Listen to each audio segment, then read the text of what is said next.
Kadang-kadang dianggap pula, inilah akidah imam yang 4. Sampai pula sanadnya kepada Rasul. Saya ambil satu contoh saja. Tentang khalqul Quran. Tentang Quran itu makhluk atau tidak. Kelompok Asy'ariyah mengatakan Quran makhluk. Itu keyakinan mereka dulu. Kalau ada Asy'ariyah hari ini bilang kami tidak bilang makhluk, berarti Asy'ariyah yang sudah taubat. Bagus itu. Ya kan? Nah, ketika itu dikatakan nyambung nanti sanadnya sampai ke Imam Ahmad juga, Imam Ahmad itu dipenjara oleh khalifah gara-gara tidak mau mengakui Quran makhluk. Lalu sanad yang mana? Kan itu?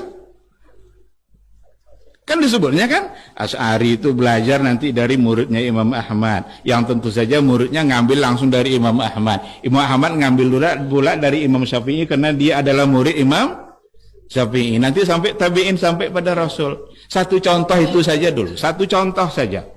Ketika mereka meyakini Quran itu makhluk, mana sanad yang sampai kepada Imam Ahmad itu? Karena Imam Ahmad sendiri rela masuk penjara daripada mengakui bahwa Quran itu makhluk. Nampak bohongnya jadinya kan? Yang ngaku-ngaku sebagai ada sanad sampai ke sana. Itu belum kita ambil lagi contoh-contoh yang lain tentang sifat-sifat Allah.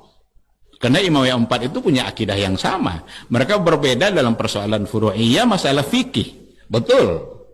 Tapi persoalan akidah tentang sifat-sifat Allah mereka sesungguhnya sama. Tadi sajalah contohnya juga. Imam Syafi'i mengatakan, saya tidak mendengar ada orang yang mengatakan bahwa khabar ahad tidak bisa dijadikan hujah pada persoalan akidah. Berarti dari beliau terus ke atas sampai kepada sahabat, menjadikan khabar ahad sebagai hujah. Datanglah orang Mu'tazilah yang diikutkan nanti oleh orang-orang Asy'ariyah. Hadis khabar ahad itu adalah zanni, berarti tidak bisa dijadikan landasan dalam masalah akidah. Berapa banyak nanti masalah akidah yang akan di-cancel hanya karena khabar ahad. Itu hadis-hadis azab kubur, itu banyak yang khabar ahad. Hadis tentang azab kubur itu kan akidah. Kalaulah persoalan akidah tidak bisa diterima dalam penentuan akidah, dulu Nabi mengutus utusannya untuk mengajarkan iman akidah itu, ada yang 1, ada yang 2, itu ahad itu. Karena ahad itu batasnya 9 ke bawah itu ahad, 10 ke atas itu mutawatir. Jadi kalau diutuslah oleh Nabi 1 orang, 2 orang, Mu'az bin Jabal diutus ke Yaman.